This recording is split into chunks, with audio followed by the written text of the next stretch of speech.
안녕하세요. 메리트 옥션의 도윤철입니다. 점심시간에 본 직장인들의 산뜻한 옷차림이 보기 좋은 날이네요. 자, 오늘은 부동산 경매 투자는 남의 집을 뺏는 짓이다, 강탈하는 것이다 라고 주장하는 사람들이 있던데요. 정말 그렇게 생각하는 게 맞을지 사례를 통해서 한번 살펴보려고 합니다. 자, 일반적으로 부동산 경매는 채권자가 채무자와 약정한, 그러니까 약속으로 정한 변제기에 채권을 회수하지 못했거나 재판을 통해 확정된 채권의 회수를 위해 경매법원에 채무자의 부동산을 경매 신청함으로써 발생하는데요. 자, 일단 이런 경매의 발생 원인만 봐도 채무자가 빌린 원금과 이자를 변제하지 않아 채권자의 고통을 이루 말할 수 없을 겁니다. 그 돈이 어떤 돈인데 말이죠. 못 받으면 어쩌지? 이런 생각에 좀처럼 뜬 눈으로 잠을 못 잘 수도 있겠죠. 채권자는 경제적으로 강자니까 그 돈 못 받아도 괜찮을 거라고 생각하시면 오산이죠. 자, 제가 그 준비한 이미지를 보시면 오른쪽에 그 두 개의 사진은 채무자의 사정이 아닙니다. 채권자가 받을 채권을 회수하지 못하면 어떡하나라고 근심 걱정을 할 수 있는 그런 모양새일 수도 있는 것이죠. 자, 만약 누군가로부터 그 받을 돈이 있는데 갚지 않으면 또 태평하게 배째라는 식으로 나온다면 기분이 어떨지 부동산 경매 투자가 남의 집을 뺏는 나쁜 짓이다라고 말하는 사람들에게 먼저 묻고 싶은 대목이네요. 자, 물론 안타까운 그 채무자의 사정도 있겠지만 돈을 갚지 않으려 재산을 고의로 은닉하거나 도피시키며 무책임하게 사기 행각을 벌이는 채무자도 얼마든지 있거든요. 자, 받을 돈을 못 받은 채권자 입장에서는 본인의 자력으로 이렇게 채무자를 압박하여 채권을 회수할 수도 있겠지만 그렇게 되면 폭행, 협박 등 범죄가 난무하겠죠. 따라서 법으로 정하여 경매법원에서 채무자의 부동산을 압류하고 매각하여 채권자를 달래며 국가의 질서를 유지하려 하는 것이죠. 잠깐 경매 개시 결정에 관한 민사집행법 83조를 보면은요, 1항에 경매 절차를 개시하는 결정에는 동시에 그 부동산의 압류를 명해야 한다라는 규정이 있군요.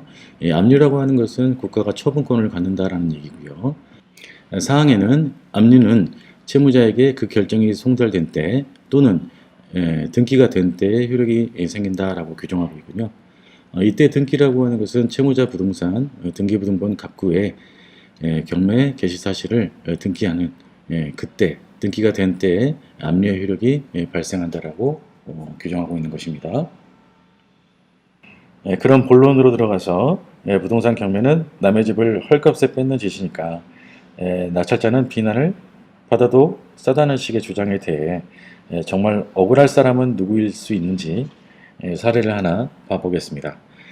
본 사건은 2018 타경이라고 기록되어 있네요. 구체적인 사건 번호, 뒤에 따라오는 사건 번호는 제가 생략했습니다. 매각 기일을 보니까 최근 저번 달 4월 10일 날 매각을 진행했던 사건이고요. 중앙지방법원에서 경매 8개에서 담당하고 있는 사건이네요. 감정가를 보니까 8억 2,800이고요. 최저가는 6억 6,240만원, 한 번 유찰돼서 20%씩 저감되어 있는 지역이라 이 정도 금액에 형성되어 있습니다. 조정 면적 보시고요. 친구는 구체적으로 제가 그 주소를 지우는 바람에 적시되어 있지 않지만 9층 정도로 제가 아까 본 것 같습니다. 자, 본 사건의 입지를 잠깐 한번 살펴보겠습니다. 버티고개역 6호선 버티고개역 3번 출구 앞에 있는 근거리 있는 동이네요. 아파트 단지가 꽤 큰데요. 일부 그림이 좀 가려졌습니다. 상대적으로 구동보다 여기 14, 17, 18, 42 동 이런 쪽이 시세가 좀 낮겠군요. 그래서 그 본 사건에 최근 5월 실거래가를 국토교통부 사이트를 통해서 확인해 보니까 9억 6천만 원 정도의 실거래가 된 사례를 제가 봤습니다. 그래서 현재 그 매매 가능 시세가 9억 6천 정도로 보고 길 현황을 통해서 매각 결과를 한번 살펴보면서 비교해 보겠습니다. 그래서 올해 2월 27일 날 최초 매각이 됐는데 그때 유찰이 한번 됐었고요. 중앙지방법원이라서 한번 유찰 시 20%씩 가격이 저감되어 있는 것이죠. 그래서 2차 때 6억 6,240만 원의 최저가였을 때 43대 1로 아무개 씨가 8억 4,100 원의 낙찰을 받은 것으로 보입니다. 8억 4,200만 원 정도의 낙찰이 됐다고 보시죠. 예, 그러면은 실제 그 실거래가하고 비교했을 때 가격 차이가 약 1억 2천, 1억 1천 정도 차이가 나죠.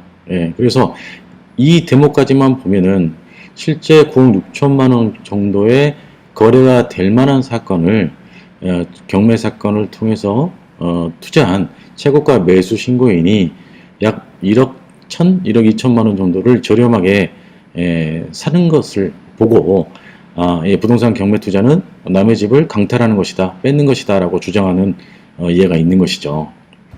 자, 그럼 등기부 현황을 한번 살펴보겠습니다. 예, 본 사건의 그 등기부 갑구와 을구에 산재 등기되어 있는 권리들을 접수 날짜가 빠른 것부터 늦은 순서대로 이렇게 배열을 해 둔 모습인데요. 예, 거기에서 가장 최우선순위 근저당권이 보이고요. 그 다음에 근저당, 세 번째 근저당권 이렇게 등기가 되어 있네요. 나머지는 이제 압류, 가압류, 가압류, 가압류, 압류 이런 정도 채권이 보이고요. 근저당권자가 신한은행, 그 다음에 GJ 인베스트먼트 보이는데요. 임의경매 신청자가 GJ 인베스트먼트로서 신한은행보다 조금 더 인내심이 조금 더 일찍 바닥이 났는지 먼저 임의경매 신청을 한 것으로 지금 등기가 되어 있군요. 다음은 신한은행에서 또 다시 임의경매 신청을 한 것이고요. 이렇게 경매 신청이 2번 연속으로 되어 있습니다. 2번 이상 되어 있는 것을 우리가 중복 사건, 중복 경매라고 표현하기도 하죠.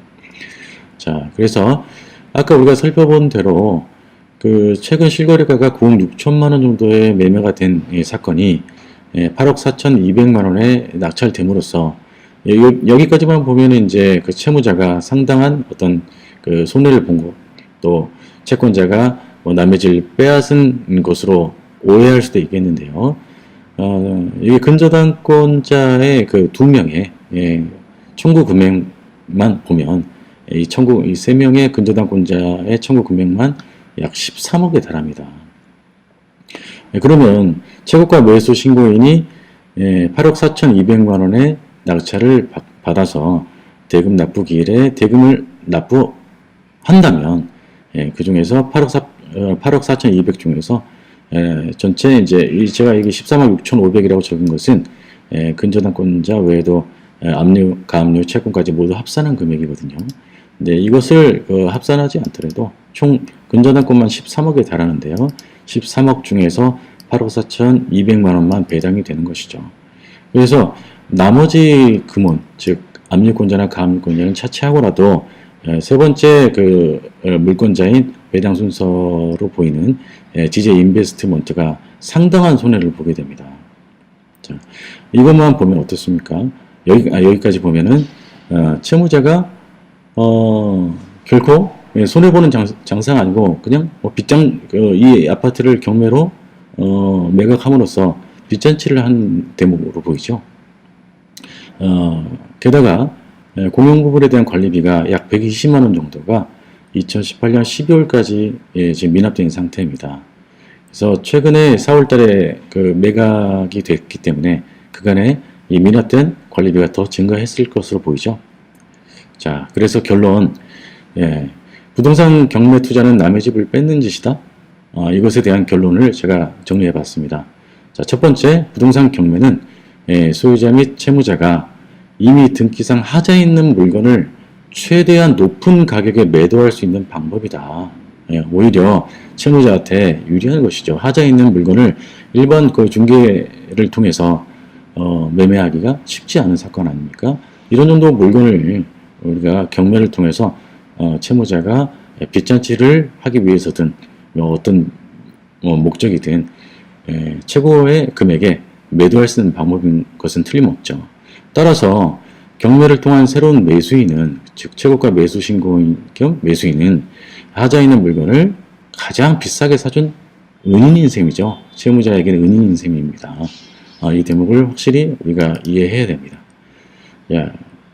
두 번째, 부동산 경매로 채무자보다 오히려 채권자인 뭐 저당권자나 압류권자, 세입자 등이 더 큰 손해를 볼 수 있다.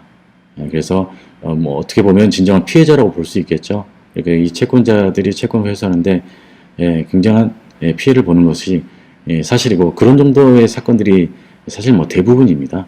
그래서 우리가 부동산 경매 투자가 남의 집을 뺏는 것이니 경매 투자하는 사람은 비난받아 마땅하다, 이런 정도 논리는 제가 볼 때는 성립하지 않아 보입니다. 자, 어떻게 오늘도 도움이 되셨는지요? 자, 도움이 되셨길 바라면서요. 오늘도 즐거운 하루 되시기 바랍니다. 감사합니다.